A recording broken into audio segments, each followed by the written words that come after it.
বৃষ্টি ভেজা সকালে মায়ের হাতের পাকা আমের ভাপা পিঠা খাওয়ার মজাটাই যেন একটু আলাদা।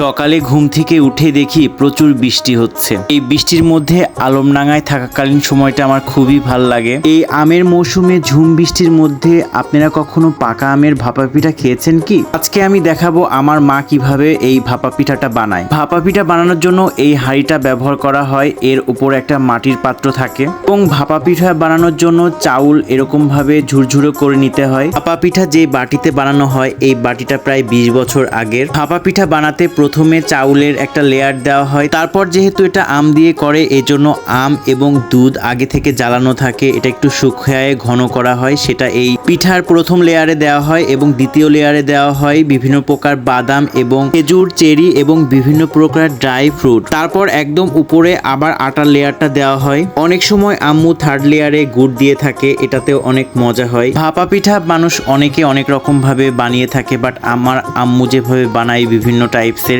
আমার কাছে খুবই ভালো লাগে। ভাপা পিঠের যে চাউলটা রেডি করা হয় এই চাউলের মধ্যে চিনি এবং একটু লবণ দিতে হয়। এরপর যে বাটিতে পিঠার লেয়ারটা তৈরি করা হয়েছিল সেই পিঠার লেয়ারটা একটা নেট দিয়ে ঢেকে আলাদা যেই হাঁড়িতে পানি গরম দেওয়া হয়েছিল তার উপরে যেই পাত্রটা ছিল এই পাত্রের উপরে একের পর এক পিঠা দিতে হয়। এই পাত্রে 4টা পিঠা ধরে।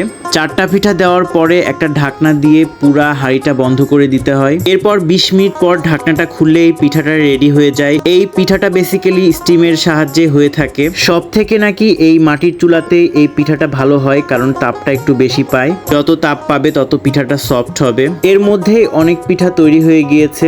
এই পিঠা বানাইতে বেশি একটা সময় লাগে না। এর মধ্যে আম্মু আরো পিঠা তৈরি করতেছে। যারা একটু মিষ্টি কম লাইক করে তাদের জন্য একটু অল্প মিষ্টি দিয়েও আম্মু বানিয়ে থাকে।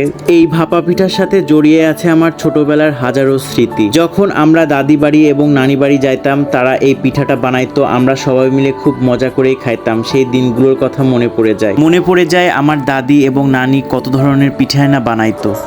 দেখতে দেখতে সব পিঠাগুলো বানানো হয়ে গিয়েছে। এখন আমি পিঠাগুলো ট্রাই করব এবং বলবো আপনাদেরকে কেমন টেস্ট হয়েছে। প্রথমে পাকা আমের যে নাটস দিয়ে তৈরি করা পিঠাটা সেটা ট্রাই করলাম, ওইটা আমার কাছে খুবই ভালো লাগছে। এর আগেও আমি কয়েকবার খেয়েছি। আমার মনে হয় এই আমের সিজনে সবার এই আমের ভাপা পিঠাটা ট্রাই করা উচিত।